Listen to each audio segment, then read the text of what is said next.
Assalamualaikum warahmatullahi wabarakatuh. Selamat pagi Bapak, Ibu dosen, dan teman-teman sekalian. Perkenalkan, saya Fania Aulia dengan NIM 25016023 dari Program Studi Pendidikan Bahasa dan Sastra Indonesia.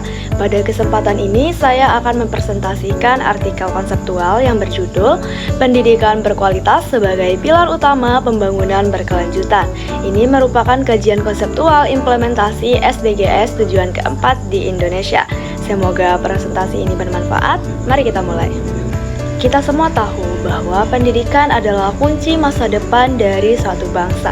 Itulah mengapa Perserikatan Bangsa-Bangsa menetapkan pendidikan berkualitas sebagai salah satu dari 17 tujuan pembangunan berkualitas dan berkelanjutan yang kita kenal dengan nama SDGs, tepatnya pada tujuan yang keempat.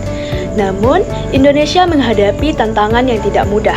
Bayangkan, lebih dari 270 juta penduduk yang tersebar di lebih dari 17.000 pulau, mewujudkan pendidikan yang merata dan berkualitas di seluruh wilayah ini bukan pekerjaan yang sederhana. Buktinya hasil PISA tahun 2022 menempatkan Indonesia di bawah rata-rata negara OECD dalam membaca, matematika, dan sains. Ini menunjukkan bahwa masalah kualitas pendidikan kita masih jauh dari selesai. Dari sinilah muncul pertanyaan mendasar yang ingin dijawab dalam artikel ini. Bagaimana kondisi pendidikan kita pada saat sekarang, apa yang menghambat, apa yang membantu, dan apa yang perlu dilakukan menuju tahun 2030. Artikel konseptual ini ditulis dengan 5 tujuan utama. Pertama, menganalisis kondisi terkini kualitas dan pemerataan pendidikan di Indonesia. Kedua, mengidentifikasi faktor-faktor yang menghambat maupun mendukung pencapaian pendidikan berkualitas. Ketiga, mengkaji bagaimana teknologi digital bisa mendorong transformasi pendidikan. Keempat, menganalisis kebijakan dan strategi pendidikan yang sudah diterapkan oleh pemerintah. Dan yang kelima, merumuskan rekomendasi kebijakan yang komprehensif dan sesuai kondisi Indonesia. Kelima tujuan ini saling berkaitan dan bersama-sama membentuk gambaran utuh tentang tantangan pendidikan kita dalam perspektif SDGs. Sebelum kita masuk ke kondisi nyata di lapangan, perlu kita ketahui apa sih sebenarnya yang dimaksud dengan pendidikan berkualitas. Nah, menurut UNESCO, pendidikan berkualitas harus memenuhi 4 hal sekaligus. Pertama, relevan, artinya sesuai dengan kebutuhan nyata siswa dan masyarakat. Kedua, efisien, menggunakan sumber daya secara optimal. Yang ketiga, setara, semua anak tanpa terkecuali berhak mendapatkannya. Dan yang keempat, efektif, benar-benar menghasilkan perubahan yang bermakna. Satu temuan penting lainnya, penelitian global menunjukkan bahwa kualitas pendidikan jauh lebih berdampak pada pertumbuhan ekonomi suatu negara dibandingkan sekadar angka partisipasi sekolah. Kalau kita lihat datanya, Indonesia sebenarnya sudah cukup berhasil dalam hal akses pendidikan. Angka partisipasi sekolah dasar kita sudah mencapai hampir 105%. Artinya, hampir semua anak usia sekolah dasar sudah bisa bersekolah. Tapi, di balik angka yang menggembirakan itu, ada masalah yang lebih serius, kualitasnya. Hasil PISA 2022 menempatkan Indonesia di peringkat 68 dari 81 negara dalam bidang membaca, dan kesenjangan antara sekolah di Jawa dengan sekolah di Papua atau daerah terpencil masih sangat mencolok. Disinilah teknologi digital hadir sebagai harapan baru. Platform seperti Ruang Guru sudah menjangkau lebih dari 22 juta pengguna. Kecerdasan buatan atau AI bahkan bisa menyesuaikan materi belajar sesuai kebutuhan masing-masing siswa secara otomatis. Namun kita perlu waspada, kalau kesenjangan digital tidak diatasi, teknologi justru bisa memperlebar jurang ketidakmerataan yang sudah ada. Dari sisi kebijakan, pemerintah Indonesia telah meluncurkan kebijakan Merdeka Belajar yang diinisiasi sejak tahun 2019.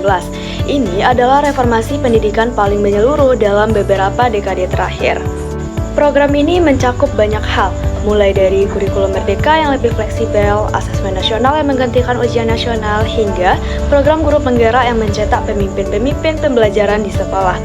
Arahnya sudah benar, tapi keberhasilannya sangat bergantung pada satu hal, yaitu kesiapan guru. Negara seperti Finlandia membuktikan bahwa kunci sistem pendidikan terbaik dunia adalah guru yang dipilih dengan ketat, dilatih dengan sungguh-sungguh, dan dihargai dengan layak. Sementara itu, integrasi nilai-nilai SDGs ke dalam kurikulum kita masih sangat awal, dan masih banyak guru yang belum memahami SDGs secara memadai. Dari seluruh kajian yang telah dilakukan, ada 4 kesimpulan utama yang dapat kita tarik.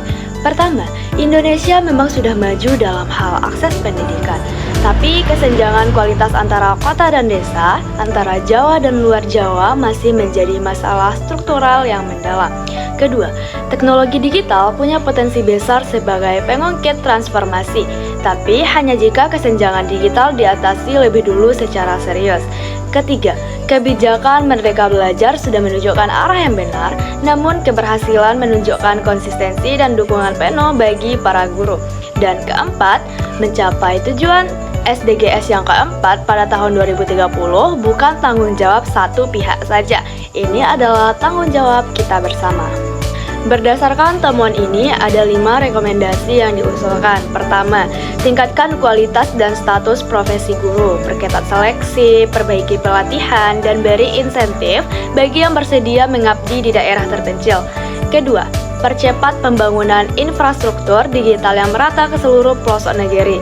Ini harus dipandang sebagai investasi pendidikan, bukan sekedar proyek infrastruktur biasa.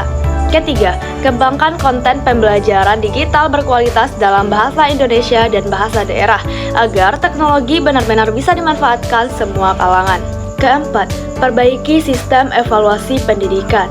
Ukuran keberhasilan bukan hanya nilai ujian, tapi juga karakter, keterampilan sosial, dan kesiapan menghadapi abad ke-21.